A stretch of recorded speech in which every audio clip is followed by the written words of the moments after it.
If that's okay, Mr. Chair, we'll start the meeting. Well, we're having a joint meeting today with the City Commission and the Liquor Control Board. We have 4 items on the agenda.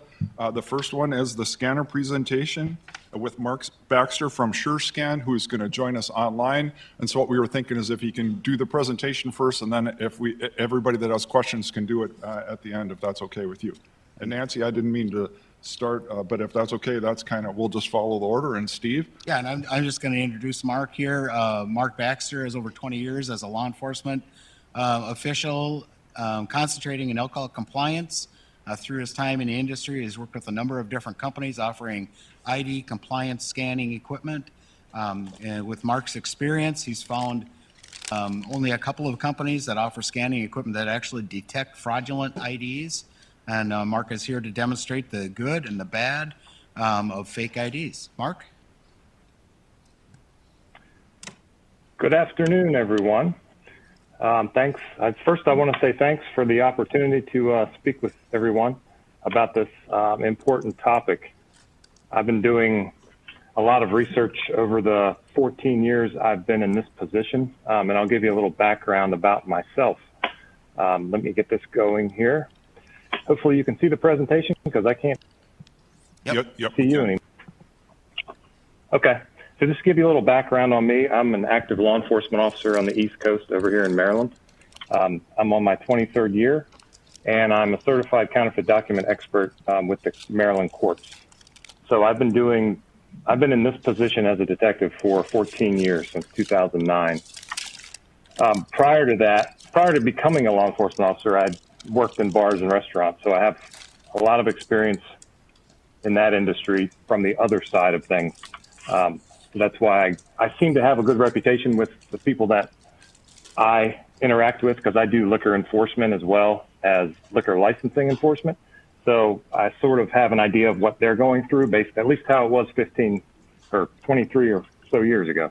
I know a lot of it's different, especially with IDs nowadays. And I do instruct nationwide on counterfeit ID detection. If you probably see my shirt, that's the National Liquor Law Enforcement Association. I do a lot of training with them. I'm a member of them. And I also do it on my own. So if you guys ever know of anyone who needs some training, I'm actually putting together some virtual training as well. So that makes it a lot easier since I'm all the way on one side of the world, or at least the country. And the biggest thing I think is, I've been doing this for so long. The big influx of fraudulent IDs started in about 2010 from all these IDs coming from overseas. It used to be people making it by themselves. And I was always I was always against ID scanner use because I knew how they worked and what they did. So people always knew me as being against it. So that's why I always taught manual and visual authentication techniques. And what we're going to talk about is a little bit of both, but the main thing is just the ID scanner use and how I used to be against it until I came upon some technology that really changed my way of thinking. And now I'm totally 180 to where I think that certain things like an ID guidebook or something that you compare pictures is totally a false sense of security, because these IDs now look so good that they often look better than the pictures in the book. So we'll go over some things real quick. As you guys are probably aware from some of the issues with some of the issues that are seen in your area, fake IDs are everywhere. And it doesn't just go from kids trying to get drinks. It's, anything from fraud to terrorism. So they're all over the place and they're a big problem. But most of the things that I see are from underage people trying to get into bars or trying to get alcohol or tobacco or now marijuana that it's legal in Maryland. So it used to be, hard to get these IDs. Now all they have to do is have a device that connects to the internet and they can order it and it gets shipped to their door. Just like I call it the Amazon economy. They just order these IDs online and they get shipped to their door in a couple of weeks. So that's all they need to do. And they're very inexpensive in today's terms. I mean, they're like $100, which any kid will pay. And sometimes even the parents buy it for them because that's their form of babysitting around here. I've never understood it. I don't have kids, so I don't know, but I would never buy my dogs IDs just to have them go somewhere. So, but there's, we too can use technology. So that's where this ID scanner thing comes in.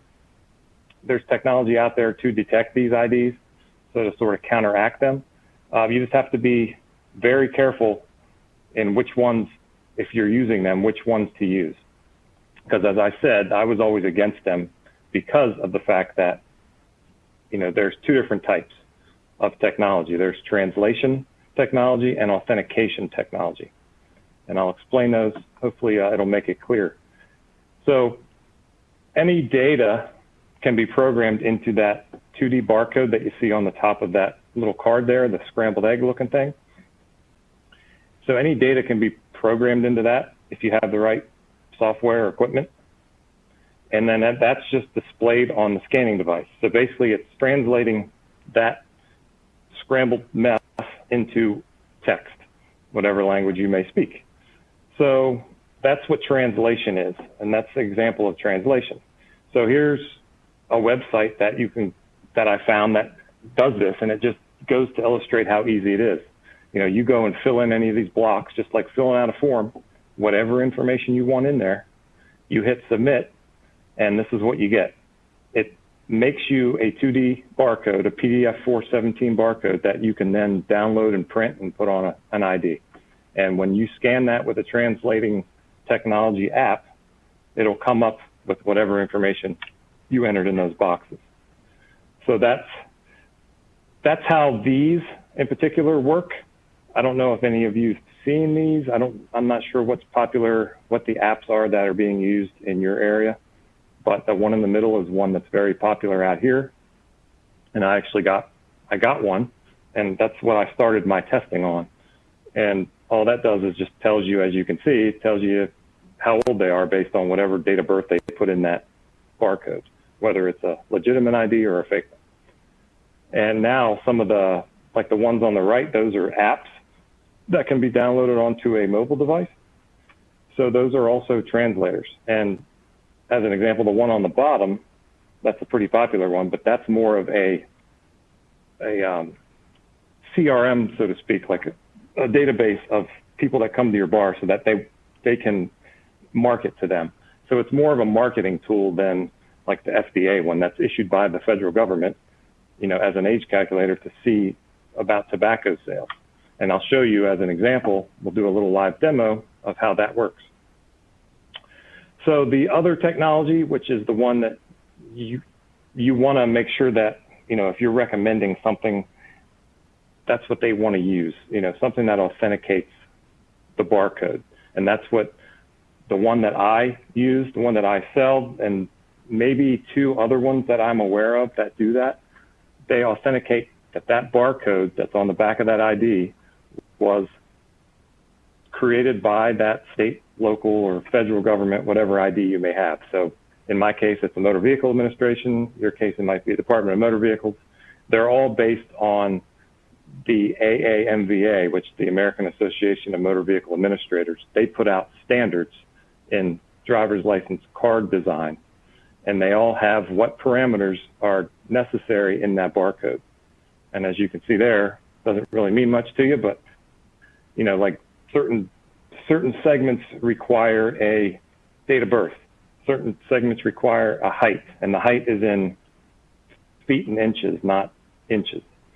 Things like that. Those are the standards that they put out. So that's how the authentication apps are able to determine if an ID is false or not, is it's comparing those formats with what it's supposed to be.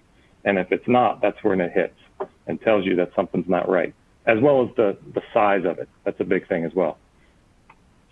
So this is the one that I provide. Now, I became involved with this company. I don't know if many of you have heard of IntelliCheck, but they're a very reputable company out of New York, and they used to deal with government contracts and that sort of thing. So I got involved with this because this is one of the ones I started testing, and I tested it for 18 months on thousands of IDs, and I was just shocked by how accurate it was. And this was back in 2015. So I started sending all my people to them, and then they sort of said, we can't keep up with this. Would you be interested in being an authorized, reseller? So that's how I got involved in it. And I started out with retailers, and I'm doing law enforcement, governments. So a lot of times the government will get a grant, and then they'll, hand devices out to their retailers to use, to curb underage drinking and fake ID use, especially if there's a problem or a big event coming up. So that's how I got involved, and SureScan is my company that I created out of this. So the way that this app works is when you scan an ID and you use your mobile device, whether it's your own mobile device or one that SureScan would provide, it's basically Apple or Android-based device. It's just an app that goes on there. So you open the app, you push the button to scan, which you'll see here. It says Verify ID, and a little capture thing comes up just like you're taking a picture. You scan the barcode, and then once that barcode is captured, you get one of these three results. The one on the left is okay, and it tells you the age, and then it actually displays the information that should be on the front of that license, so that way you can confirm that that matches. The one in the middle, that's telling you that it's a real ID, but it's expired, so it gives you that warning. So around where I'm at, we don't accept expired IDs anymore. We did during COVID, but we don't now. And then the one on the right, that's when you know you have a fake ID, because it gives you an alert because it's hitting on an unknown format of the barcode. And most of the time, this is an unusual circumstance that that person's information was properly coded, so it must have been something else that wasn't correct. But usually sometimes it's not even the right state that comes up, because they're just using, the counterfeiters are basically lazy because they know it doesn't matter. They're still getting their money. So they'll just use whatever information they already had populated. So some IDs have duplicate information. So what happens is, you'll see this, and this is just making it larger, just in case you can't see it on your end, of what it says. So it does audible and visual alerts and colors. So it pretty much knocks out all the different ways of notifying the user of what the result of the scan is. So I can do a live demo of this very quickly. And what I'll do is just give me a second to bring this up. And if for some reason something's not working, please let me know. Let's see. These are a lot of things to go through here. There we go.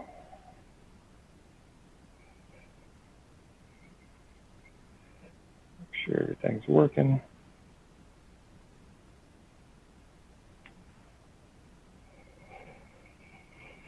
Okay, can everybody, are you able to see that? The phone? No, at this time, Mark, we're still seeing the slideshow. Okay. I probably didn't change the screen yet, so let me go change. Stop there, and then I'll share again.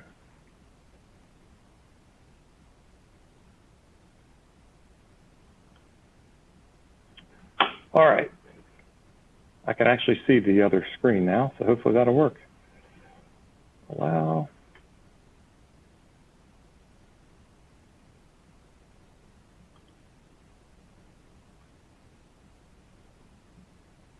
All right. So there's this is just the screen. This is basically my phone. I'm just mirroring it onto the screen. So I have these IDs here. And I will show you the first one. This is a Texas license, and then I'll hit Scan ID. This is the FDA app from the Food and Drug Administration. This is the one that's provided from the great federal government that we all pay for. And so you would just put this barcode in there, and this is a fake Texas license. So it's scanning the barcode, and it's translating that barcode. And all it's doing is saying that they're good because they ordered it to say they're 24 years old based on today's date. So that's what that type is doing. I don't know if you guys can see that, but I'm holding up. That's just, I mean, they look really good. And, I can do it with several others, but I think you get the point. It's just taking these fake IDs and saying they're good as far as the age goes. It's not checking anything else. All it's doing is running the age and translating that. So let me go to, this is the one that SureScan has through IntelliCheck. So run that through there, and you'll see that same Texas license is coming up alert unknown format, and it's showing you, it actually has the name and what the date of birth is on there,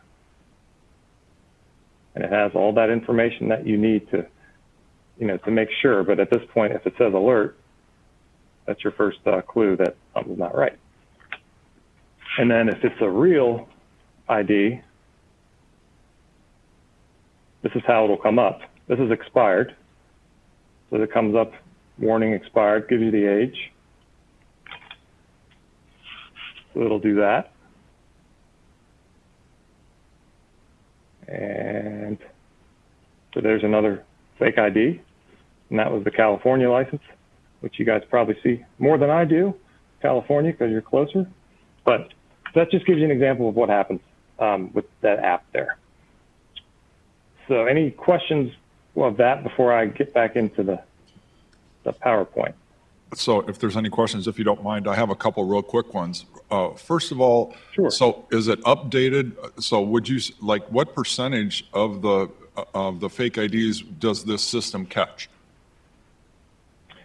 Based on my research, it's about 99% that it gets, because I get a lot from concerts, and I usually run them through to make sure. It's almost like my way to calibrate to make sure it's working, like a certification. Because the company touts 99.9, and most times it's 100%. But I always hate to say 100% because it sounds so suspicious. There's always, nothing's perfect. Right. So I've had 99% accuracy, and when it first started, it was probably 80%, and I was ecstatic from that, because I'm like, that's so much better than what they're getting now, because now they're not getting anything. They're not getting 1 out of 10, but if they're getting 8 out of 10, that's great. But it's even better now. A couple more quick ones. So the other one was, Sure. So if you could give us like the concept of, so let's say a bar wants to buy this system, then they pay a monthly fee, and then would it work on their employees' phones? Is that how this, or would they have their own phones, or how does that work? Either way would work. So they can get the app to download on their own phones, so I started providing devices just because I ran into, when I first started, I deal with a lot of smaller liquor stores out here, packaged goods stores, and they're like mom and pop owned. So if the wife had it on her phone and she worked during the day and then she went home, she's not going to leave her phone there, for the husband to use when he's working at the height of the night.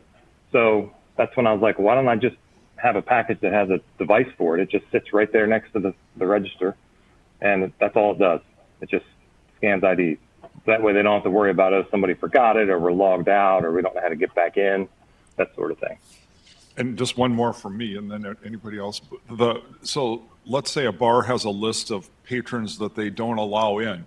Could they make their own list? Some of them have security issues, and they have a list. Is that something they could add that would be on that, or is that something they would have to do as a separate issue? So there is banned groups, or you can name them whatever you want, but they just call them banned, or they call them groups, and they have like banned, VIP. I like making them for walked out on their tab, because I used to have to pay people's tabs when I bartended. But they do have those, and what happens is when you scan the license, you have the option of entering it or not, and then you can also go back into the history to, say they come into your bar and then you realize they got into a fight, you don't want them back, you can ban them, go back and ban them based on the history. Okay, just one more. I apologize, but can you give us like a ballpark number what a business would pay for this service? So for the app, it's as low as like $70 a month for the app, just the app, and then with a device, it's a little more, just because they're paying for the lease of the device. But if I always say if there's a big interest, I can always work stuff out and make something work, like I've done with other. And I apologize. I got lots of questions, so I apologize for hogging it. But the other thing is, would you say this we have lots of people that are veterans that can spot IDs. Does this replace that? And would this possibly make the employees a little bit lazier about being up to date with IDs? Well, I always tell people that this is no replacement. It's just a supplement, just like, a pen helps you write. There is no perfect way to do it because you have human error, and something can go wrong with the scanner. But when you combine the two, and I actually have a slide on this, when you combine the two, that's the best you're going to get. What I always do is I scan them all, and I might have once in all the IDs I've scanned had one that was genuine and it scanned fake. So that's the first thing I do is I scan them all and I pull out the ones that are fake just to make sure that nothing, is weird. So that way it helps narrow down. But it's just so hard for people, even me who've been doing this for so long, I don't know every state, things to look for in every state. That's why I also do the training. And this is a good way, if you're not familiar with the state, at least you can, cut yourself in half by 50% and then dig deeper if you're still suspicious. And that's why I always train people. Don't just scan it and think that's it, the end all be all. You still have to pay attention. Okay. Yep. You have a question? Go ahead. Can you talk a little bit more about the barcode, and will the makers of these fake IDs catch up with the barcodes and this whole thing becomes obsolete? So it won't become obsolete. So what always happens is it's always updated. So within those standards, let's say there's 20 different standards, and then states don't use all 20. And then there's stuff you can manipulate within there to change things. So when you do get one that is figured out, as long as they're made aware, they can change something in the app. So that's why when it does happen, I have people send me pictures of everything, and that way it can be investigated and, resolved in that manner. So it's just a matter of the technical crew taking care of different signs that are being, or formats that are being, confirmed. There might be something that they can change in there, but it's always updated as long as it's online, and as long as it's on a phone or a device, that's always going to happen. I hope I answered your question with that. Something I'm very curious about is the customers who use your systems, and to what degree that relieves them of the responsibilities of allowing a false ID into their premises, and then the consequences that go with that. How can you tell, what kind of report can you give us back of their experience and their embracing of this technology and the cost effectiveness of it for those bars, liquor establishments that have these limits on who can access? Yeah, I think it's, from what I've been hearing, they all love the fact that they have some peace of mind and they're not second guessing. They don't keep second guessing themselves. Is this real? Because if they have that, if they scan it and it's documented, and if something were to be incorrect, at least they have that they tried, they did their best to determine that, and it's all recorded there. Because if they scan it and it's such a good fake that, they couldn't tell visually and it's scanned good, then, we have a thing called due diligence here. As long as they use due diligence, that's a defense for them if they get violated. But what I always tell them is, I'm telling you that lottery machine that you're using as an ID scanner doesn't work. All it's doing is calculating the age, which you can do as well. It might be better at it and quicker, but that's not a defense, because I'm telling you it doesn't check for a fake ID. It's just telling you how old they want to be, or how old they printed on their license to be. So, I've been getting a lot of, and I have testimonials that people are saying, the peace of mind part, the part that, it makes things so much smoother, and people aren't waiting as long because, they have an idea of what they're looking for in certain states, and they can confirm that by using the app. So they're not replacing anything. They're just confirming what they already know. And because there are certain telltale signs, obviously. if I might just continue on that topic, what are you seeing across the country as far as evolution of policies and ordinances so that if somebody's using the best due diligence and technologies they can, they're getting some relief as far as their accountability, but also policies and law enforcements that make it more disincent people getting these illegal IDs in the first place and holding them accountable as well? Well, unfortunately, I can tell you that out this way, they're not doing much of anything. The biggest deterrent that I'm able to use for the people out here, as far as the kids using the IDs, is taking it from them, because when we charge them, nothing happens. It gets thrown out.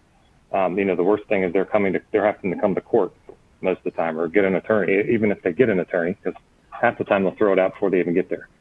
As far as the licensees go, I think what I see over here is their biggest thing is more, they're not even asking for ID. So they don't even get to the part of checking an ID. They're not even asking.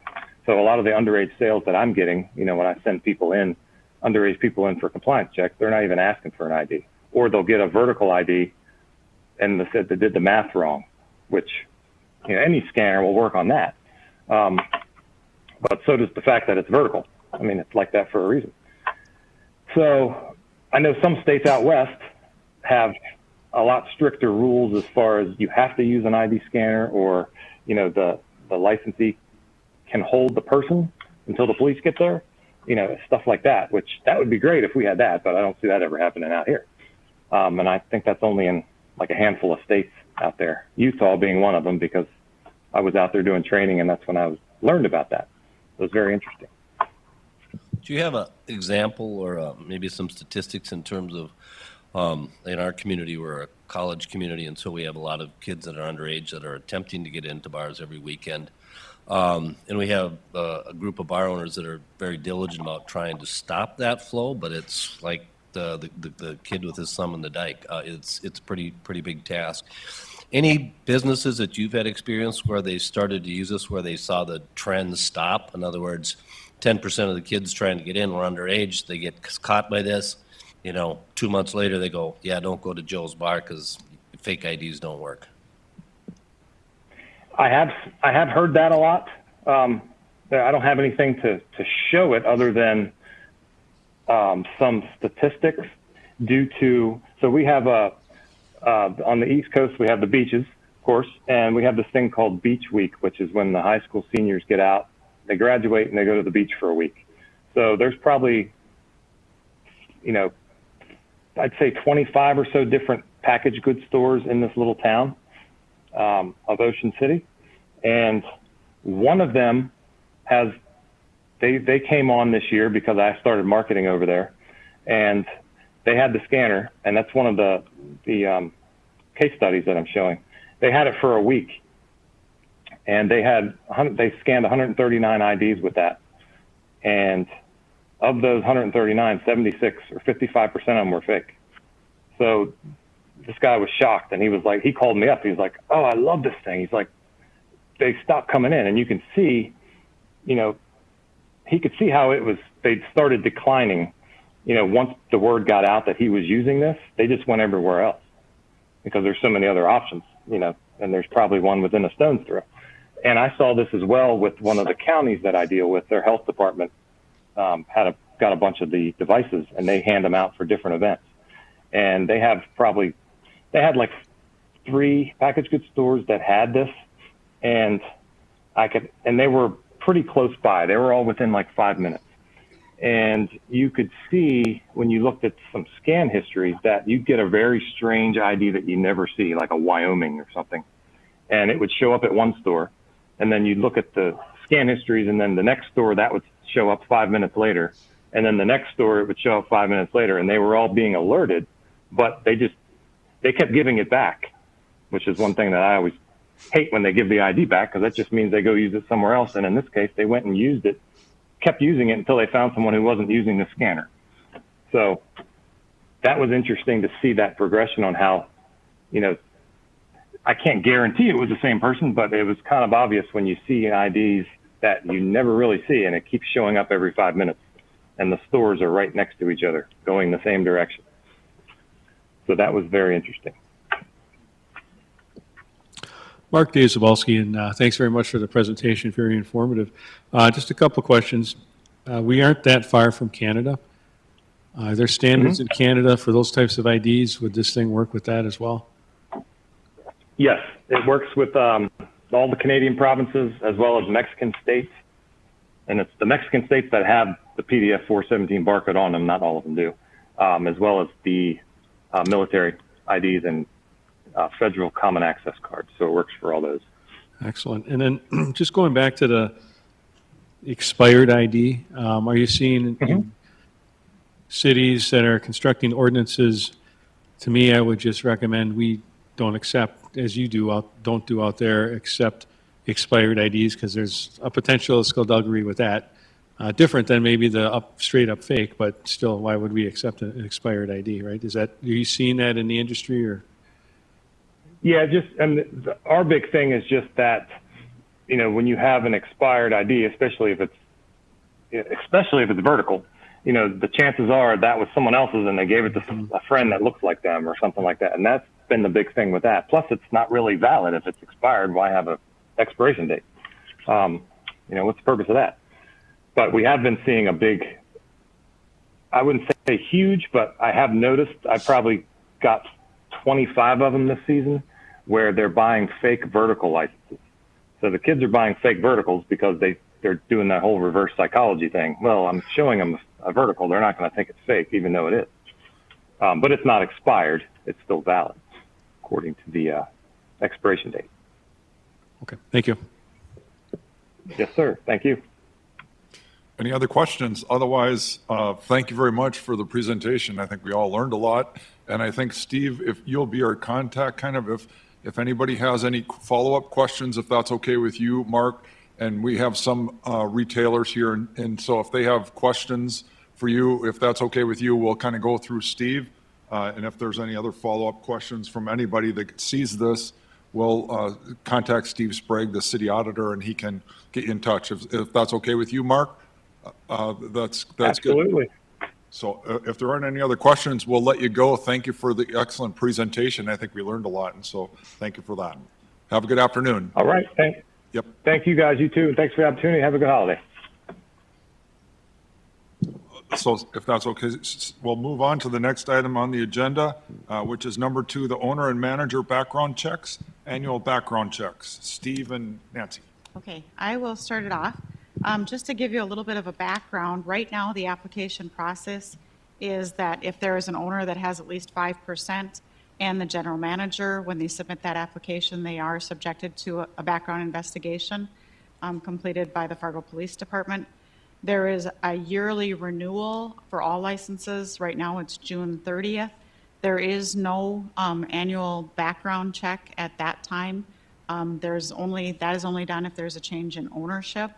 If there is a transfer, there is a background on the owner and the general manager as well, but that is not at the annual renewal time. So there has been identified a gap in information that there may be a manager change that has taken place during that year or from the time of application.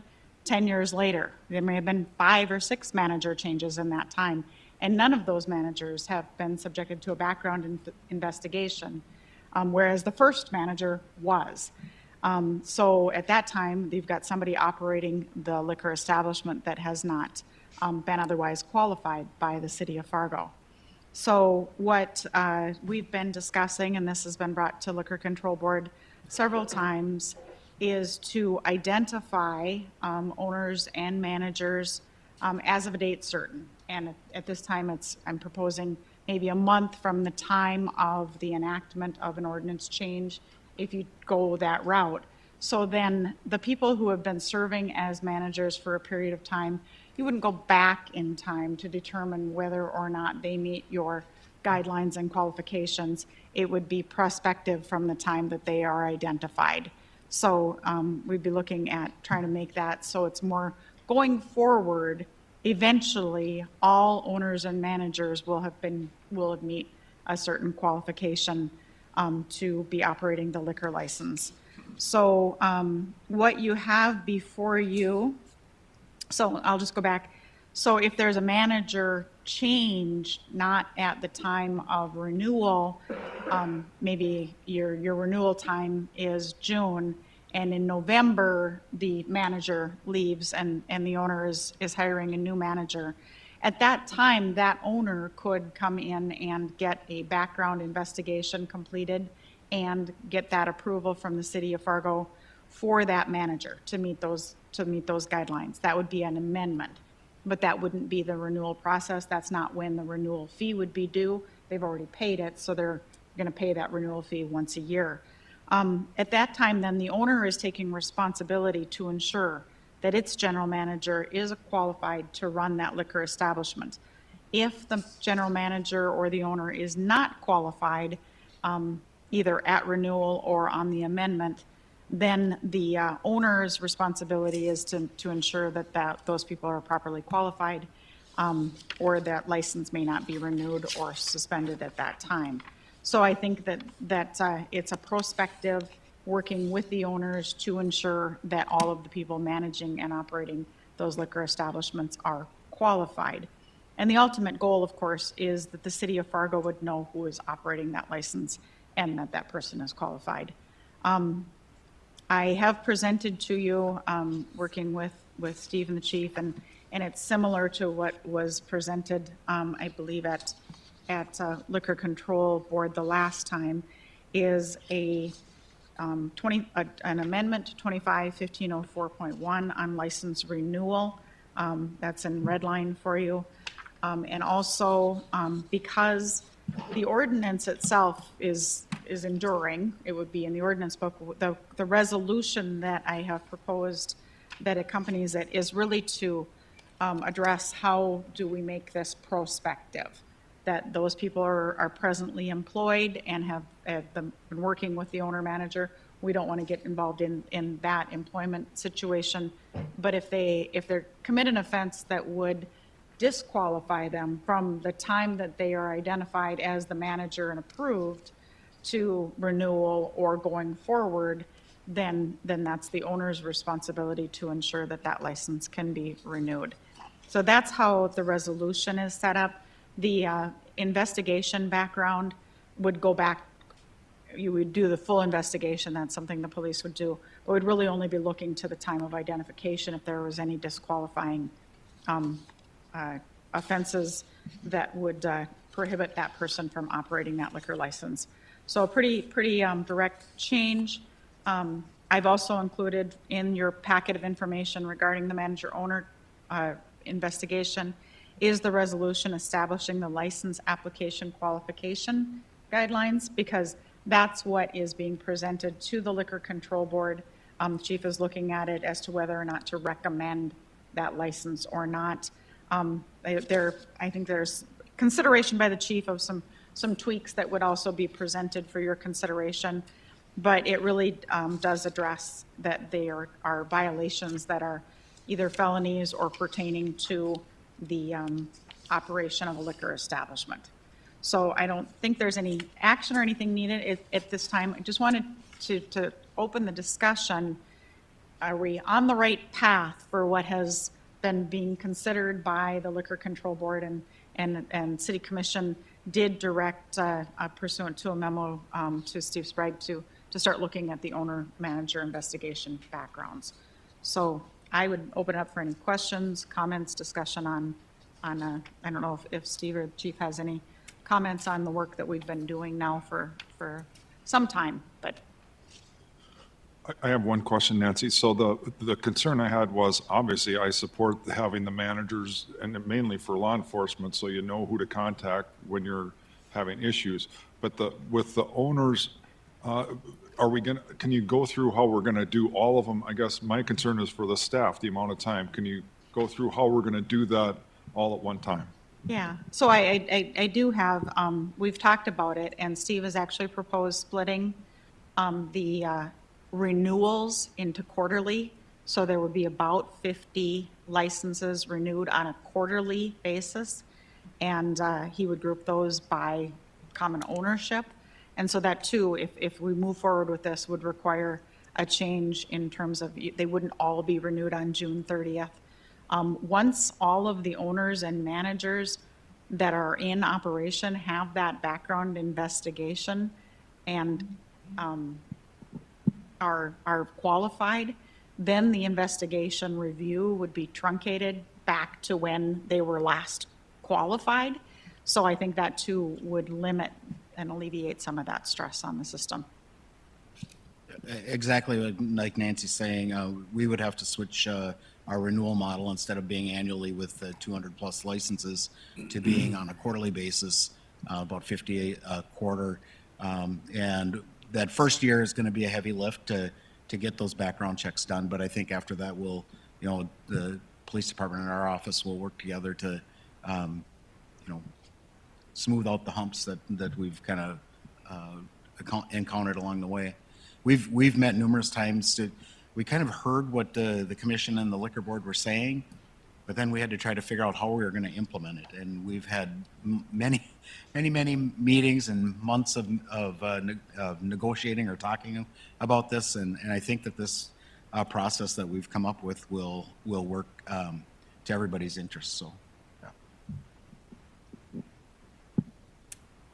Do you have any indication of the time frame for implementation and when it would actually get started?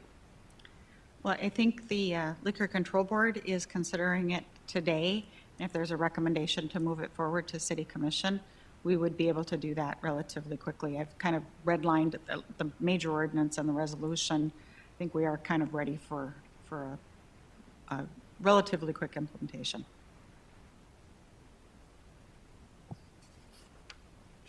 I'm just, Okay, any other questions or comments? Commissioner Strand? certainly, a couple things.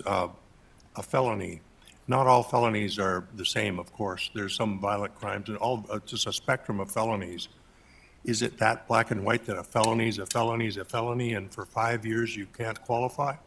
Or is there leeway there for certain types of felonies that allow people to re-enter into life and re-enter into jobs and careers and get their life reordered again? Well, the guidelines do provide for a felony, so that is a level of crime that reaches that threshold. We didn't, the guidelines don't distinguish if it's a violent felony or a fraud or whatever it might be. It's a felony, and of course, all of those would gather into operating a liquor license. If you have fraud and it's money issues, that would also, be included. So right now, the guideline says felony, and that was adopted by the City Commission, and obviously that can be changed by the City Commission if you so choose. And I understand that, but in this day of workforce shortages, the more we can allow and create space for people to get satisfactory reentry into their worlds. So if there's any ability to not have limits on folks that otherwise this is a good career path and it might not delay them and they really didn't do anything against the industry. It's just pretty black and white to say felony. Then Nancy, on number 11, you talk about pending charges of either a felony or a misdemeanor. What type of misdemeanor charge would we be talking about that would derail their application or delay it? I would refer that question to the chief, but ultimately what happens is there's a recommendation from the chief and the decision is the City Commission's to make based on what is presented to you as to whether or not. And the guidelines are guidelines. They're not, it's at the discretion of the City Commission as to whether or not to issue that license. Any other questions? Otherwise, like this will be going through the Liquor Control Board and the City Commission. And so if anybody wants to get a copy of this, we can get that to them to review the wording and all that kind of stuff. So we have opportunity for comment further. So. Yes. That's,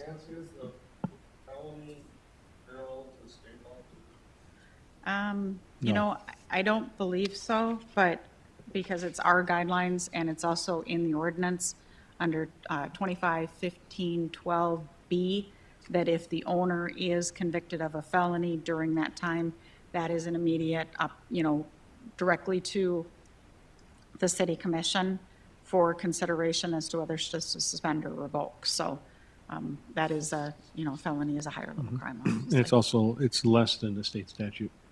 It's 10 years for being convicted of a felon in terms of other potential crimes that you could commit, possession of a firearm, that kind of thing. So actually, the 5 years is less than what the statute is in all the other parameters. Okay.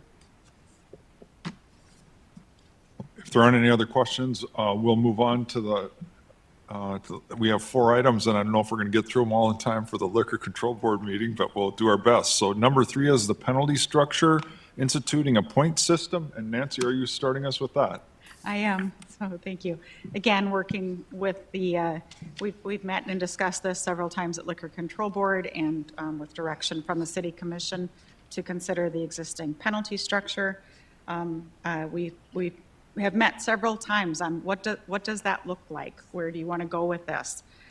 So the penalty matrix, as everybody knows and refers to, is this is a creature of our office, the legal office,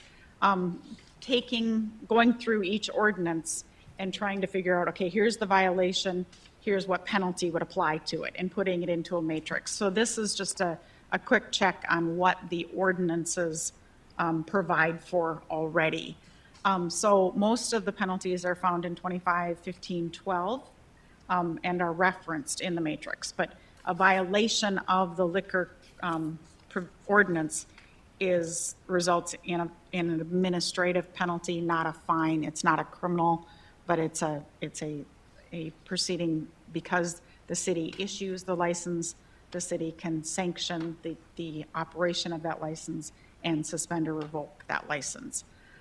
So there have been discussions over many years about simplifying the penalty structure and frankly, perhaps eliminating many of the bites of the apple that a licensee has if they are continuing to violate each provision of the ordinance. So, and in fact, there have been a couple of changes made over the years that aren't actually reflected in the penalty matrix because we didn't redo that. There is no violation. There's no mandatory meeting on a yearly basis anymore. So there's no violation for that mandatory meeting. We've eliminated the opportunity for a warning. If there's a first violation for a compliance check, it is a $500 fine. There was just some discretion being exercised that wasn't supported. So it was really making it more across the board implementation of the administrative fee. And presently, and we talked about this earlier too, the penalties are structured so that a violation of a different provision is considered a first offense, and they aren't consecutive. So if you have a violation of a minor in a liquor establishment, it's a $500 penalty. If you then in 3 months have an over-serving violation, it's a $500 penalty. It's not 2 violations. They're running on separate tracks. And so the recommendation is in part to put them, to stack them. So the proposed is what I have to propose here in our discussion is similar to the point system that's been employed by the North Dakota Department of Transportation for driving offenses. Each violation would be a single point against the license for any type of violation, and the points would be cumulative. So you violate, have a compliance check violation, 1 point.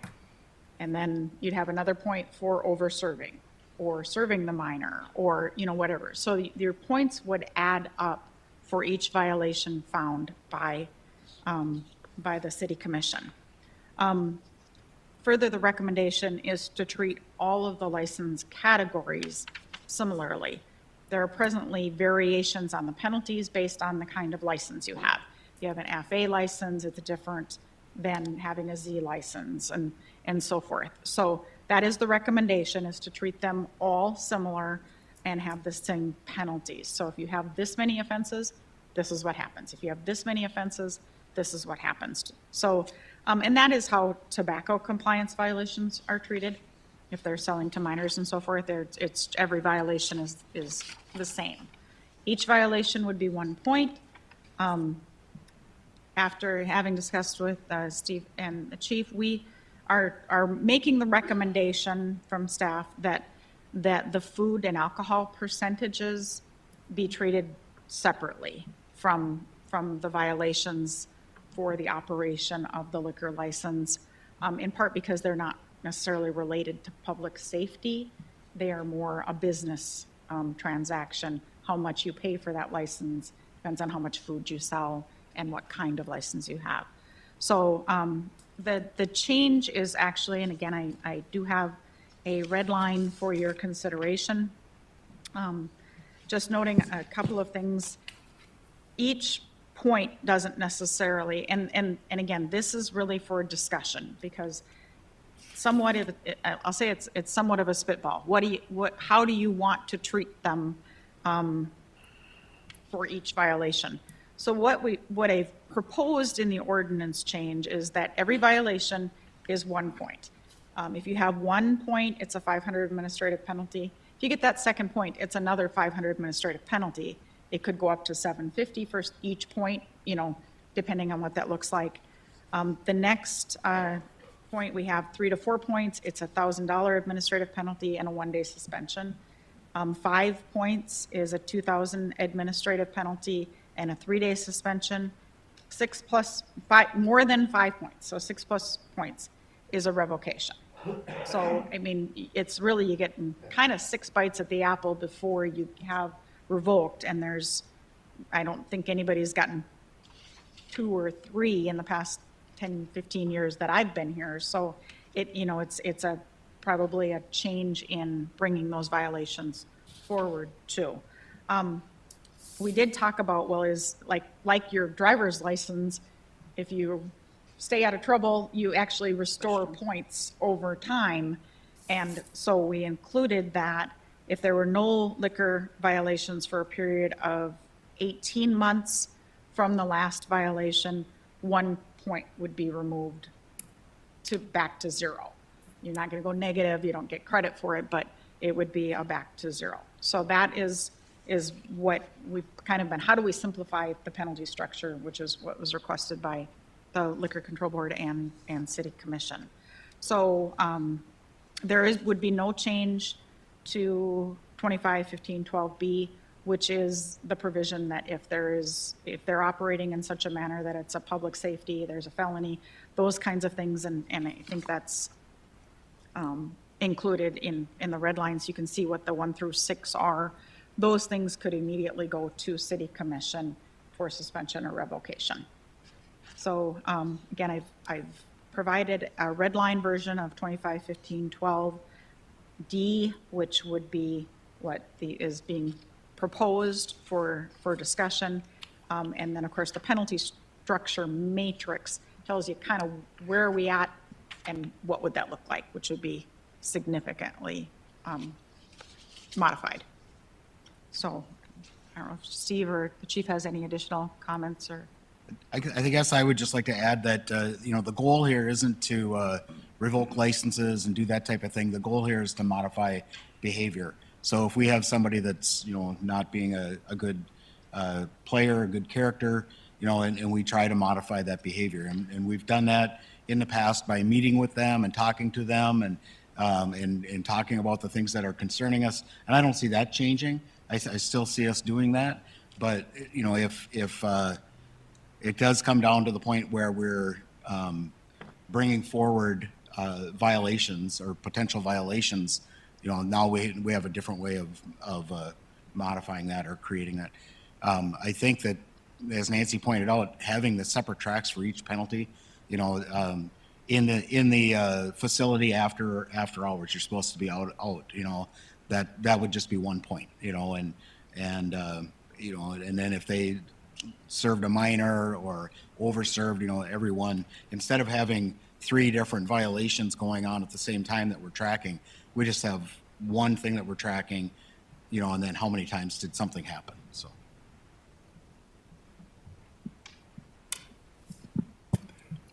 I'm curious, this isn't maybe directly correlated to this topic, but it is overall to all of them.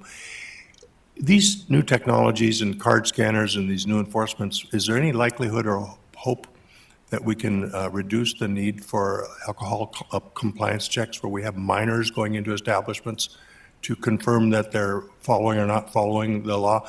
I would hope maybe if we can maybe render that obsolete, some of those needs for those compliance checks with minors entering a facility, if we have technologies that make them less needed or not even needed at all. Well, I believe the compliance checks are health code law. I don't know that we would eliminate them because while the large focus here would be on facilities that don't have the food mixture in a sense. If you look at a lot of the compliance checks, it is those facilities that we're going into and we're finding violations. So I think that mechanism, if nothing else, would continue to work successfully there, at least as a deterrent or in terms of being able to make sure they're following the law. It's done periodically throughout the year. That's a little more not as regular, I guess you would say. So I don't. I see what you're getting at, but again, I think with the technology that we're looking at and the sensible solutions that we're putting together with all of this oversight, that over time we're going to see a little shifting in the culture within a lot of these establishments if they are currently not necessarily following the law, and they will start steering in that direction. What we'll see is fewer violations, right? And so we'll see more success in compliance. We go into a lot of places routinely, and everything's fine, no violations. So I think this just really sets the plate for us to have one sheet of music across the board that is easily understandable. It's easy for the establishments to comply with it. So I think this is a really well thought out route. Well, I'm sure we'll have some tweaks along the way, but I think there are some really good steps to help even that out a bit.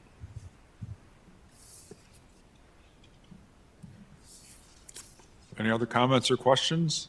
I have one Commissioner question. Preston. So with the initiation, this seems to make sense to me.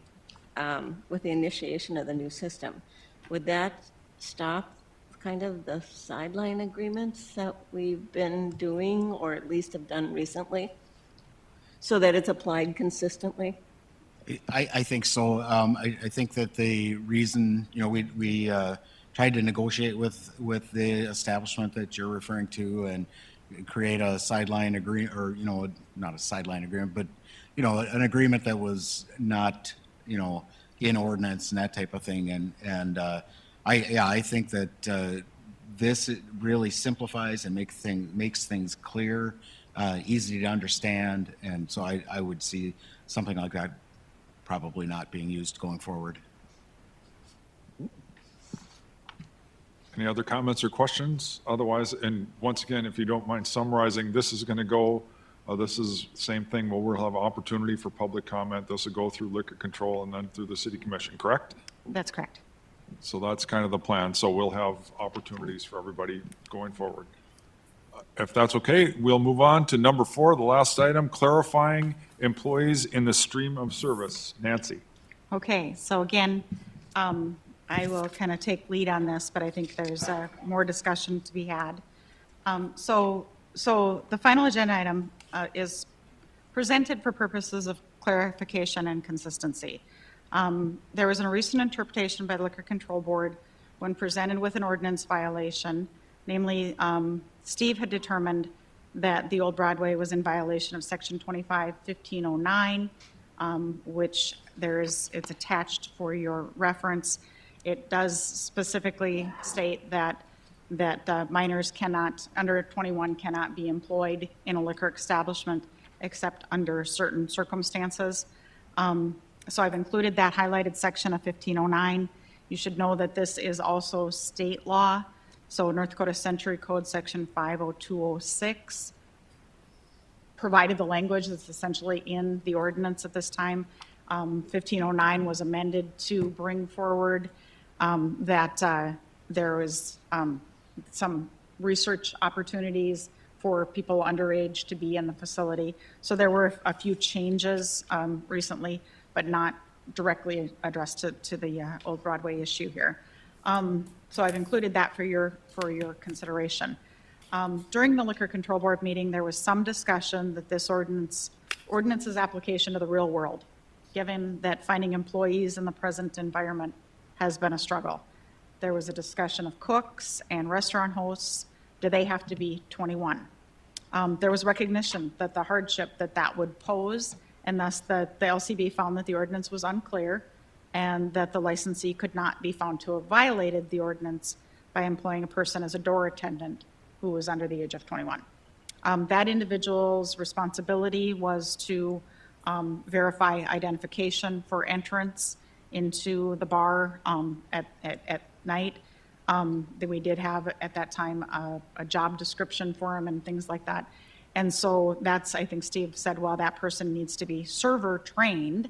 That's already required in our ordinances, and that was also brought forward that he had not completed the mandatory server training, and the licensee at that time admitted that violation.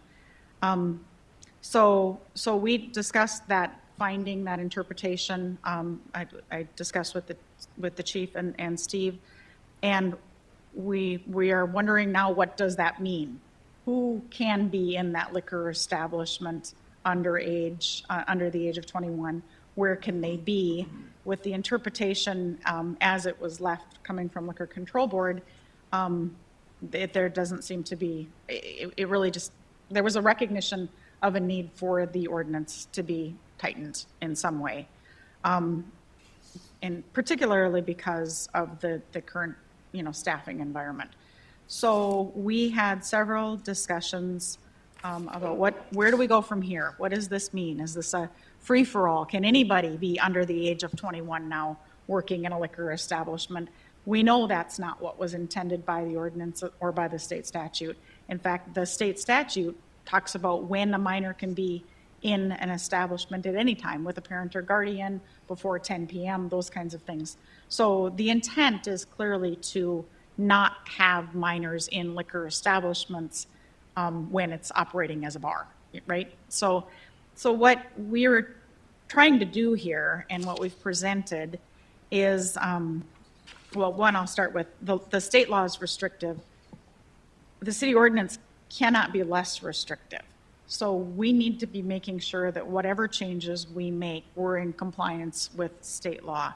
So what we have talked about is making sure that anybody that has to be server trained, that is participating in the stream of service, that has any part in providing alcohol or service to any patron, would also need to be 21.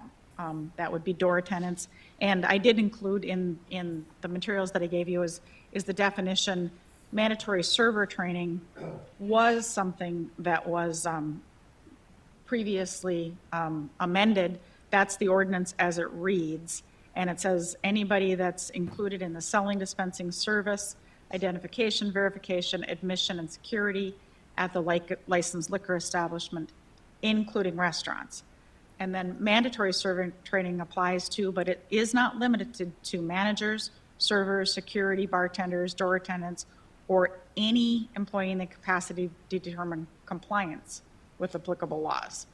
And so there's kind of two things playing here: having people who are over the age of 21 involved in the stream of service and providing alcohol, and two, who can be employed in that liquor establishment if they are under the age of 21. So again, trying to work with the intent of the ordinance and statute is to not have underage people working in a capacity that they have any involvement in the service of alcohol. I've proposed a red line version of 1509, which specifically says anybody that's required to be mandatory server trained must also be at least 8 or 21 years of age. And to address the state statute on that, it's anybody that's a food server, which is really, there was some discussion about they're a food waiter or waitress, busboy or busgirl. The discussion was those are kind of outdated and archaic terms. They're servers, they have different terms. But if they're under any title and if they're involved in the service of the food, they could be underage, under 21, so long as they were working in a restaurant, recognizing that that's probably where they're most likely going to be employed. So again, we presented for your consideration, just we understood the dynamic that was in play at that Liquor Control Board meeting, and really trying to help clarify when somebody can be under age 21 in the liquor establishment. Can I ask a question, Nancy? Yeah. So my main concern is there's very small restaurants that have a liquor license. A restaurant that's whatever has 20 room for 20 people. That my concern is that the wait staff, do they have to have liquor, all the qualifications? Can you talk about that a little? And I think the answer to that is yes, but if they're under 21, they can engage in the service of the alcohol and the taking of the money pursuant to the ordinance and statute, so long as they're supervised by a person who is at least 21.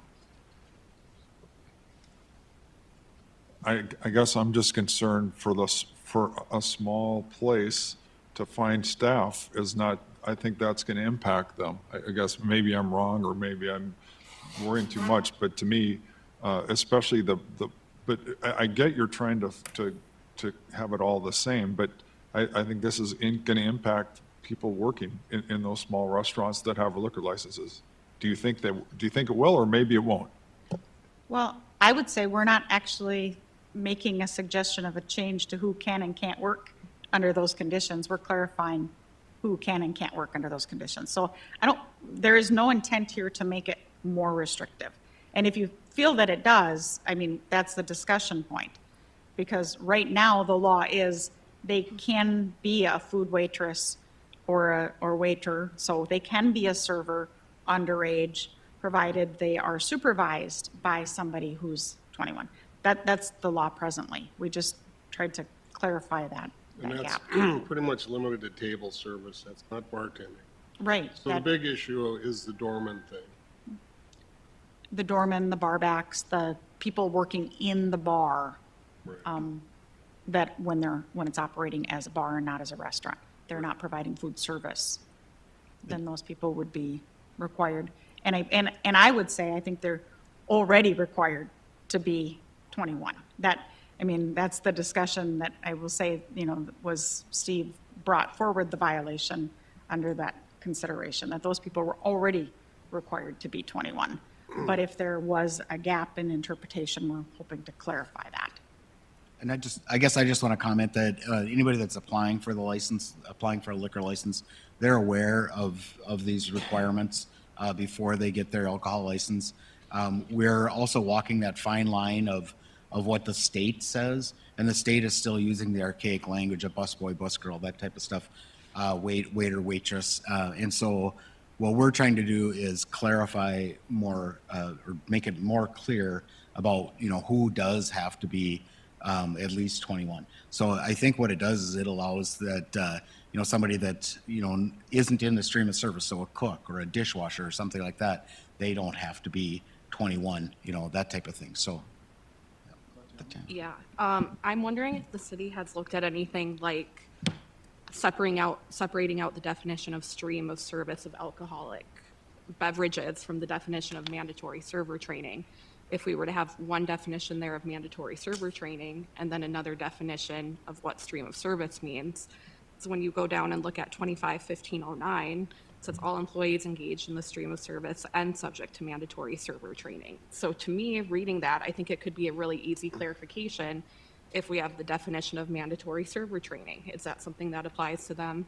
And then we have the definition of stream of service, which is currently within mandatory server training, but is in its own way, its own process there that then you can look at those. Do those two things apply? Should we define them? And does that clear up what the issue is? So that's just something I'm wondering if the city has looked at in any way, or could be an easy clarification potentially to get to the same result.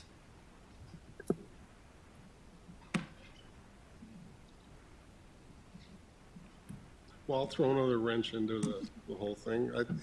As I recall, many years ago, when they changed the state law, which most cities followed to allow 18-year-olds to serve alcohol, it was designed to be for a restaurant, where food was served. So it was like the Applebee's, we need, well, we have nightclubs with 18-year-old waitresses. I think that, personally, I would be against that. And I think they should be 21. So I'm wondering if that's clear. And I think that, in my opinion, is clear in the law, that, because I'm looking at the state statute now, it says an individual under 21 years of age may be permitted to remain in a restaurant where alcoholic beverages are being sold if the restaurant is separated from the designated area in which the alcoholic beverages are open and mixed. And that is part of the requirement of like an FA license to have that. And gross sales of food are at least equal to gross sales of alcoholic beverages.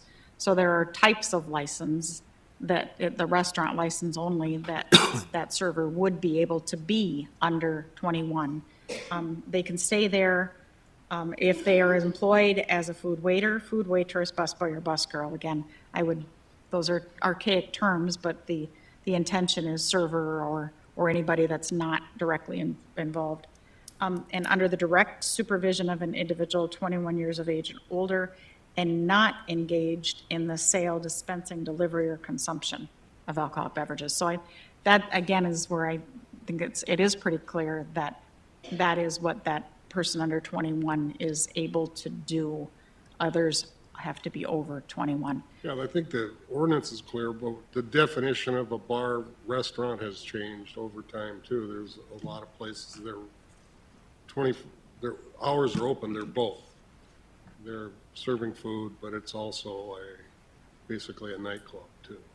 So that's where, as a parent, that's where I would be worried, Right. Any other comments or questions? Commissioner Strand? I was wondering if it's in here, and I'm seeing it, where musicians between 18 and 21 can perform, but you may look at that definition, it's maybe perhaps more than musicians now. Might be comedians, performers, artists there, but there might be some definitions of who's going on that stage to provide entertainment that isn't necessarily a musician, but we'd still probably want them to have that protected access if they're contracted and hired to be on stage entertaining.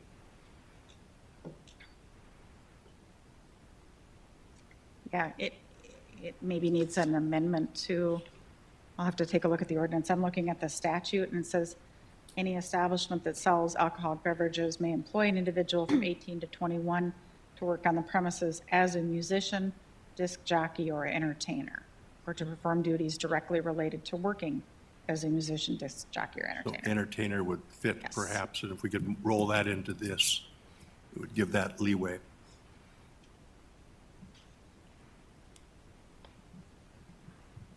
Anything else? Commissioner? If I can ask one final question, and it's not related to this. Could somebody just indicate what the next step is for ID scanners?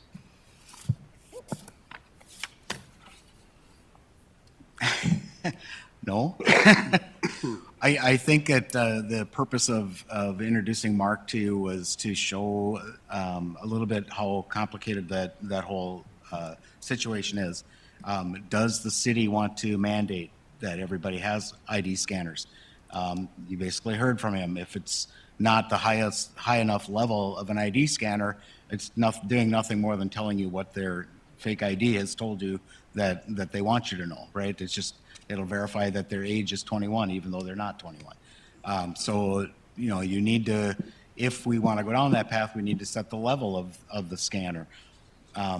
He's hinted to me that there are a couple of other companies, not just his, but, you know, we'd have to do the research to find out what those other companies are and then to put that out there for others. You know, I wrote a note to check to see if there are grants out there where, like he had indicated, where the city could get some of those ID scanners and maybe we bring them to the places where, you know, we see the most offenses and say, you know, you need to use these over the next 30, 60 days or something like that. And so I don't know that we have an answer as to where we're going with that yet, but we'll continue to work on that. Yep.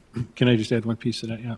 I think another option would be for the Liquor Control Board to have a discussion and then decide if they want to recommend that the city attorney start working with a prescribed group on creating parameters, ordinance language, so that we could work on it and bring it back to the commission instead of, at least we're doing the work. I mean, there's a lot of what we saw today. It's not overly expensive. I don't think it's complicated, other than it would be something new for our industry and certainly a discussion for the commission to decide at what level and how they wanted to do that. But I think if we're seriously considering adding this or doing something here, that we may as well make that next move so that the city attorney has authority to work with a group of folks, maybe even those from the industry, to put something together and bring it back. Thank you. And and this is great that the Liquor Control Board and the city are talking together.